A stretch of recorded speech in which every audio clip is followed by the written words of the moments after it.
इस वीर भूमि पे आज इतना बड़ा जलसा हो गया, तो इस जलसे को पहले क्या आपने उम्मीद की थी इतना बड़ा जलसा आएगा यहाँ?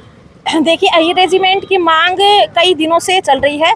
हमारे जो परमवीर चक्र विजेता है योगेंद्र यादव जी, उन्होंने ये मसाल जलाई है और इस मसाल के साथ पूरा अहिरवाल क्षेत्र यादव कौम है वो उनके साथ कदम से कदम मिलाकर चल रही है। और जिस क्षेत्र पे मैं खड़ी हूँ, इस क्षेत्र में हर दूसरे घर का बच्चा जो है वो भारतीय सेना में भर्ती होता है और सीमा के ऊपर देश की रक्षा के लिए लड़ रहा है और शहादत भी वो दे रहा है। तो मुझे नहीं लगता कि इस क्षेत्र में जो जन सैलाब इस क्षेत्र से जाएगा वो शायद किसी और क्षेत्र से जाए।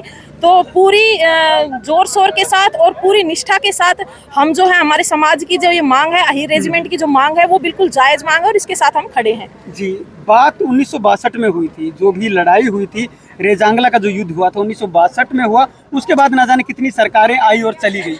आज भी एक सरकार देश के अंदर है, तो क्या अभी तक इन नेताओं को, इन सफ़ेद पोंछों को आज तक समझ नहीं आया कि अरेंजमेंट बननी चाहिए?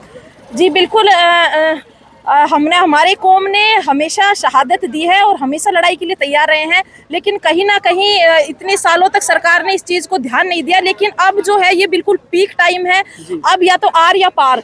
तो इस बार हम अपना अहिर रेजिमेंट का जो हक है उसको हम पूरा लेके रहेंगे और सरकार को बाकायदा इस चीज़ को मानना पड़ेगा और स्वीकारना पड़ेगा और ये अहिर रेजिमेंट का जो प्रस्ताव है इसको पारित करना पड़ेगा। मतलब अब एक चुनौती के रूप में, हाँ बिल्कुल चुनौती के रूप में पूरा यादव समाज जो है वो अब एक साथ एक मंच के ऊपर आ चुका है। और अब जिस दिन दिल्ली के कूच के लिए हमें आदेश मिलेगा और दिल्ली हमें उस समय आप देखना एक बहुत बड़ा जन सैलाब जो है वो दिल्ली की तरफ जाएगा।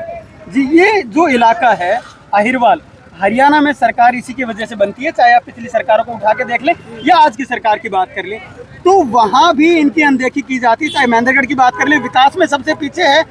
अगर शहीदों को सम्मान देने की बात आती है तो सबसे पीछे है, और अहिरवाल की ही रेजिमेंट है तो उसमें भी सबसे पीछे। यही तो मैं आपके बिल्कुल सही बात आपने कही। आपके चैनल के माध्यम से मैं ये हमारे समाज को ये आह्वान करना चाहती हूँ कि ये वो समय है अपनी ताकत को दिखाने का कि हम क्या हैं, और किसी भी प्रकार के किसी के बहकावे में आकर, या अगर हम अब नहीं कर पाए तो फिर हम कभी नहीं कर पाएंगे। और वो जैसे कि हमारे इस आंदोलन में हमारा ये नारा है, जो अपनी कौम का नहीं वो किसी काम का नहीं, ये चीज अब साबित हो जाएगी। इसलिए इस बार यादव समाज को पूरे को एक साथ आके और अपने इस मांग को बिल्कुल मनवाना है और हासिल करना है इस चीज को। जी मैम, अब आगे, आज तो जलसा हो गया, लेकिन अब आगे क्या सोचा है कि क्या करेंगे? क्या दिल्ली फतेह करेंगे या फिर और जगह जगह पे अब और मजमे लगाए जाएंगे, भीड़ इकट्ठी की जाएगी? देखिए, अभी जो इस आंदोलन के जो संचालन करता है उनका जिस प्रकार का जो आदेश होगा वो हम लोग मानेंगे।